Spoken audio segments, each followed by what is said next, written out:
Hello friends, roubles kitchen में आपका स्वागत है। और आप सभी कैसे हैं? सभी अच्छे होंगे और मज़े में होंगे। अभी इस टाइम में सर्दी चल रही है, विंटर्स टाइम है, तो ठंड का मौसम भी ज़्यादा होने लगा है। अक्सर कर लोगों की बॉडी में पेन भी होता है, सर्दी जुकाम, काफ़ी चीज़ें ऐसी होती हैं जो विंटर्स टाइम में, और उसके लिए वो इलाज ढूंढते हैं, पर वो समझ नहीं आता है। कितना भी हम ये लोग ड्राई फ्रूट्स खाते हैं, लेकिन कोई असर नहीं होता है। तो उसी से रिलेटेड आज मैंने आपके साथ एक रेसिपी शेयर की है। और सर्दियों के मौसम में अगर हम इस तरह से अपने लिए कोई भी चीज़ बनाते हैं और इसका रामबाण इलाज भी ढूंढ लेते हैं, तो हमारे लिए काफ़ी अच्छा होता है और घर में भी सभी खुश रहते हैं। हैप्पी फैमिली होती है। अगर आपकी बॉडी में कहीं पेन ना हो, सर्दी जुकाम ना हो, तो फैमिली तो हैप्पी रहेगी। इसलिए मैं यहाँ पर आज एक अपनी ऐसी रेसिपी लेकर आई हूँ जिसे शायद देखकर आप तुरंत ही इसको बनाने लगेंगे।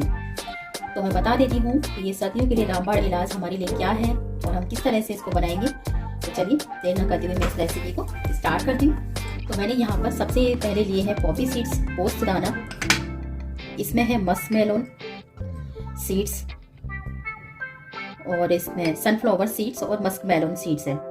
मैंने इसमें वाटरमेलन मगज जो बीज होती हैं, जिसमें लौकी के और भी सारे बीज पड़े होते हैं, लेकिन मेन इंग्रेडिएंट्स इसमें है मेरा मस्कमेलन सीड्स और सनफ्लावर सीड्स। वही आपकी हेल्थ के लिए अच्छे होंगे, तो इसलिए हमें इसमें यही दो सीड्स ऐड करनी है। साथ ही साथ मैंने इसमें लिया है पिस्ता और थोड़ी सी मैंने इसमें ली है चिरौंजी, देख सकते हैं। और ये है व्हाइट पेपर, दखनी मिर्च इसको हिंदी में बोला जाता है, इलायची 5 से 6, और ये है गोंद, ये बबूल का गोंद होता है। ये हमारी जिनको कमर में दर्द पेन वगैरह होता है उसके लिए ये रामबाण होती है। और भी काफ़ी चीज़ों में ये लेडीज़ में भी जिनको प्रॉब्लम होती है उनके लिए भी ये काफ़ी यूज़फुल होती है। साथ ही साथ मैंने इसमें लिया है कोकोनट, काजू और बादाम की क्वांटिटी मैंने इसमें 200 ग्राम्स के करीब ली है। इसमें बादाम की क्वांटिटी ज़्यादा हमें चाहिए। तो चलिए मैं अब इसको स्टार्ट करती हूँ। सबसे पहले हमें क्या करना है, गैस को ऑन करना होगा और उसमें बादाम को सौटे करना है। तो मैं यहाँ पर अब ये बादाम को इसमें डाल दूंगी। मेरी जो कढ़ाई है वो गर्म हो चुकी थी और हमें इनको ड्राई रोस्ट करना है जब तक हमारी बादाम सौटे हो जाएंगे अच्छे से। तो देखिए यहाँ पर मेरे बादाम तो सौटे हो चुके हैं, अच्छे से भून चुके हैं। अब मैं इनको बाहर निकाल देती हूँ। देखिए चटकने की इसमें आवाज़ आ रही है।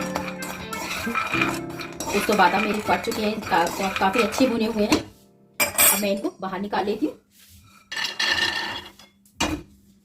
अब इसमें आती है काजू की बारी। काजू को हमें ज्यादा सौटे नहीं करना है। काजू के साथ हम इसमें थोड़ा सा व्हाइट पेपर और इलायची ऐड करेंगे और इसी में हम डालेंगे अपने सनफ्लावर सीड, मस्कमेलन और पिस्ता और चिरौंजी। इन सबको भी मैं अच्छे से भून लूंगी और हमें इनको ज़्यादा नहीं चलाना है, बस हल्का सा भूनना है, क्योंकि इसको ज़्यादा टाइम नहीं लगता है भूनने में। तो देख सकते हैं यहाँ पर मेरे काजू और पिस्ता, मस्कमेलन सीड्स, सनफ्लावर सीड्स और चिरौंजी, इलायची सब सॉटे हो चुका है। अब मैं इनको भी बाहर निकाल लेती हूँ। इसके बाद लिया जाएगा इसमें ये पॉपी सीड्स, इनको भी मैं सॉटे कर लूंगी अच्छे से। और इन सभी को हमें पीस कर रख लेना होगा एक ठंडा करके एयर टाइट बॉक्स में। जब आपको इसको जरूरत हो तो दूध में उबाल कर इसे पी सकते हैं। चाहे आप अपने इसको ब्रेकफास्ट में ले सकते हैं मॉर्निंग टाइम में, या रात को सोते वक्त इसको पी सकते हैं बनाकर। लेकिन इसे दूध में आप इसको बना सकते हैं, या इसकी कोई स्वीट्स भी बना सकते हैं मावे के साथ या मिल्क पाउडर के साथ,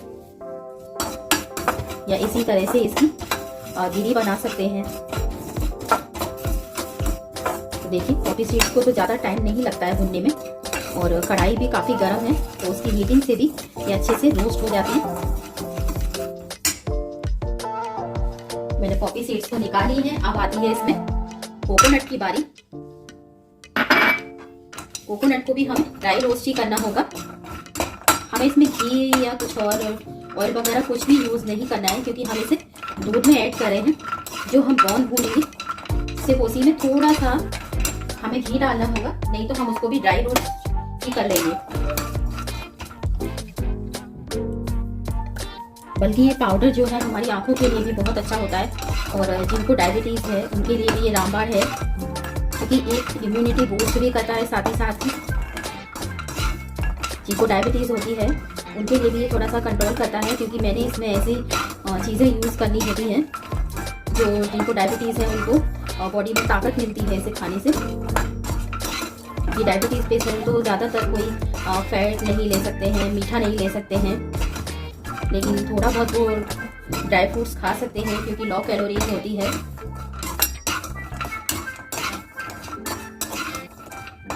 और शुगर फ्री दूध में वो इसको ले सकते हैं। इसी वजह से मैंने इसमें 2 स्पून के करीब मैंने ब्लैक पेपर ऐड किया है, और साथ ही साथ मैंने गोंद ऐड किया है, जो हमारी हेल्थ के लिए काफ़ी लाभदायक होता है। और भी कई सारे ऐसे बेनिफिट्स हैं इसमें जो आपके हेल्थ के लिए अच्छे होते हैं, और बच्चों के लिए भी काफ़ी बेस्ट होता है। तो देखिए यहाँ पर मेरा कोकोनट भी भून चुका है, और मैं इसे बाहर ट्रांसफ़र कर लेती हूँ।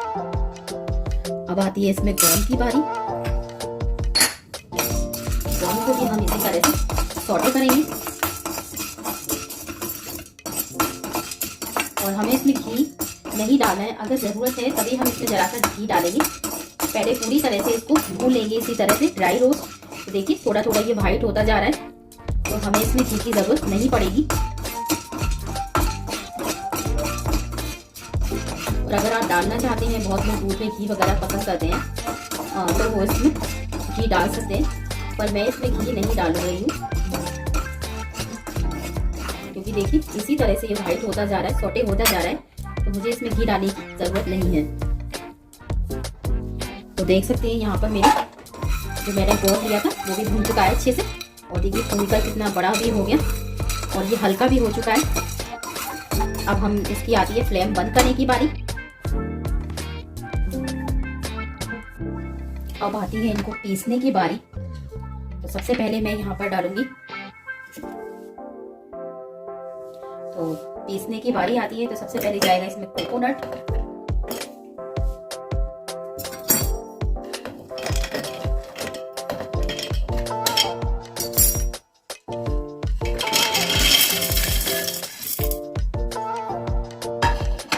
और ये है पोपी सीड्स, इनको सभी को हम एक साथ पीस लेंगे।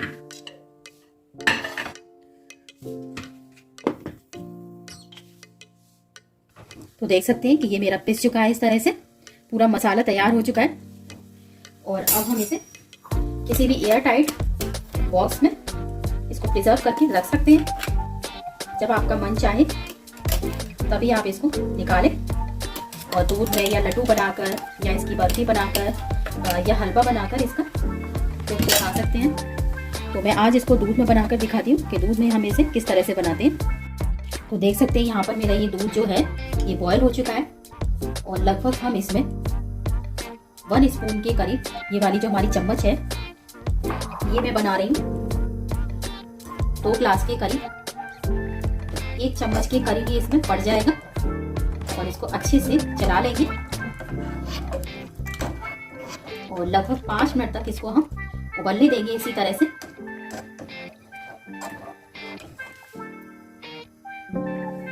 देखिए काफ़ी अच्छा उबाल भी आ चुका है, और कलर भी देख सकते हैं इसमें पिस्ता का कलर भी आया हुआ है। अब इसमें आती है चीनी की बारी। तो इसमें 2 स्पून के करीब मैं इसमें शुगर ऐड करूँगी, और आप चाहें तो इसे विदाउट शुगर भी बना सकते हैं जिनको डायबिटीज़ है, पर मैं ये शुगर के साथ बना रही चीनी मिक्स करके। तो मैंने इसमें 2 बड़ी चम्मच जो हमारी स्पून होती है खाने वाली, हम उसी को इसे यूज़ करेंगे। वही मिलाकर हमने सिर्फ 2 चम्मच मैंने इसमें उसे मिलाकर, अगर हमने 2.5 स्पून के करीब मैंने इसमें चीनी ऐड की है। और लगभग 2 मिनट के करीब हम इसे और बॉईल होने देंगे, और हमारा ये मिल्क तैयार हो जाएगा।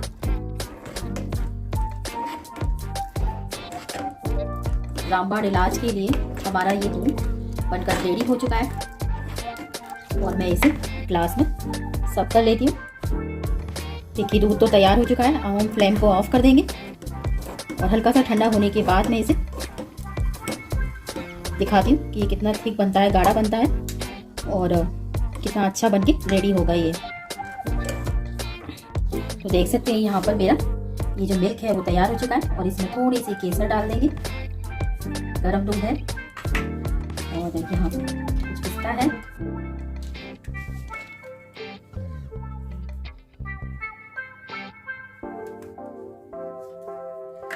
तो देखिए यहाँ पर मेरा जो रामबाण इलाज था उससे मैंने ये मिल्क बनाकर रेडी कर लिया है। और जब भी आपका मन करे और आपकी बॉडी को एनर्जी चाहिए, इम्यूनिटी बूस्ट करना है और आँखों के लिए भी ये बहुत फ़ायदा करता है, तो इसलिए आपको जब भी मन करे तो इस तरह से ये मिल्क बनाकर रेडी करिएगा। और आप देख सकते हैं पास से भी ये कितना गाढ़ा है। और टेस्ट के बारे में तो मैं आपसे कुछ कह ही नहीं सकती। जब आप इसको बनाएंगे तो आप खुद ही देख सकते हैं कि इसके हमारी बॉडी पर क्या इफेक्ट करता है, कितने बेनिफिट्स हमको मिलते हैं। तो ऐसी ही रेसिपी में मैं फिर मिलूंगी। तब तक के लिए bye bye and take care.